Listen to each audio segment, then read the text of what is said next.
मैताच्या ताळूवरचे लोणी खायचा प्रकार काय असतो हे या उदाहरणातून दिसतंय। अध्यक्ष महोदय, खरं म्हणजे मुख्यमंत्री महोदयांनी शपथ घेतल्यानंतर दुसऱ्याच दिवशी अशी घोषणा केली होती की हे सरकार राज्यातील गोरगरिबांसाठी, मोलमजुरांसाठी, कष्टकरी शेतकऱ्यांसाठी, महिला भगिनींसाठी काम करेल। हे सगळे राहिलं बाजूलाच, पण आपलं सरकार इतकं गतिमान आहे की त्यांनी मृत व्यक्तींचे देखील उपचार करण्याचे व त्यांना बरे करण्याचे कौशल्य साधलेले आहेत। अध्यक्ष महोदय, हे सरकार सध्या कौशल्य विकासावर जास्त भर देत आहे।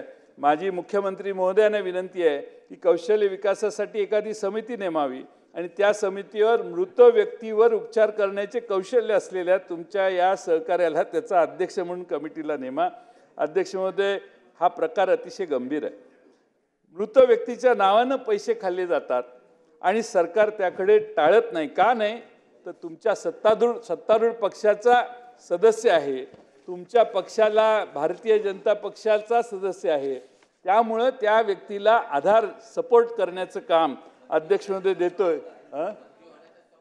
आणि अध्यक्ष महोदय, माझी आपणाला खरं म्हणजे विनंती आहे, खरंच अध्यक्ष महोदय, शेवटी काय सरकार येतात आणि जातात, आमदार येतात पडतात परत नवीन येतात, काय प्रॉब्लेम नाही, पण सिस्टीममध्ये अध्यक्ष महोदय मेलेल्या माणसाच्या नावाने पैसे खाण्याचं धाडस ज्यांनी केलं त्यांच्यावर तुमच्या पक्षाचा सदस्य आहे, मी नाव मुद्दामून घेत नाही कारण सगळ्यांना सभागृहाला कळलेलं आहे। त्यामुळे माझी अध्यक्ष महोदय विनंती आहे मुख्यमंत्र्यांना, आणि आरोग्यमंत्री तर चर्चेलाच आलेले नाहीत, त्यामुळे अध्यक्ष महोदय ते आता ऐकतील कधी आणि कधी ॲक्शन होतील तोपर्यंत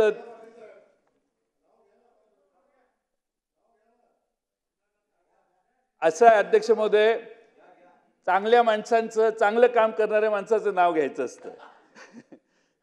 काही उद्योग करणाऱ्या माणसाचं नाव घ्यायला मला बरीच कामं आहेत दुसरी।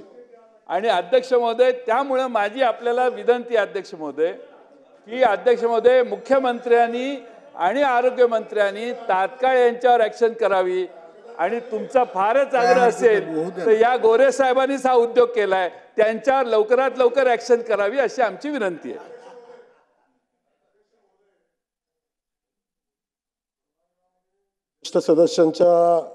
सदस्यांनी आपल्या विद्वत्तेमध्ये भर पाडलेली आहे सभागृहाच्या। माझी विनंती सभागृहाच्या माध्यमातून मंत्री महोदयांना आहे, चौकशी समितीचा अध्यक्षच त्यांना नेमा, चौकशी त्यांच्या अध्यक्षतेखाली होऊ द्या, आणि असं आडून इकडून तिकडून बोलण्यापेक्षा एवढ्या मोठ्या ज्येष्ठ सदस्यांनी थोडी वस्तुस्थितीची माहिती घेतली असती आणि मग सभागृहामध्ये आपण बोलला असता तर मला अधिकचा आनंद झाला असता। पण या चौकशी समितीचं अध्यक्ष आदरणीय ज्या सदस्यांनी हे मत मांडलं आहे, ज्यांनी एवढा मोठा उपद्व्याप मांडलेला आहे, त्या कदाचित सदस्यांना या कॉलेजची आणि ज्यांनी माहिती दिली त्यांचा इतिहास माहिती नसावा बहुतेक, कदाचित त्यांच्या उद्योगावर पण आणखी या सभागृहात उजेड टाकला असता तर बरं पडलं असतं। ही माझी या सभागृहाच्या माध्यमातून विनंती आहे। माझी मंत्री महोदयांना ही विनंती राहील की याची चौकशी झाली पाहिजे, आणि हे उद्योग सगळे केलेले आहेत म्हणून सांगतात, यांच्या उद्योगासंदर्भात आपण नंतर बोलू, पण या समितीचं अध्यक्ष, चौकशी समितीचा अध्यक्ष पाटील साहेबांना नेमा, आणि पाटील साहेबांचा जो अहवाल येईल त्यानुसार कारवाई करा।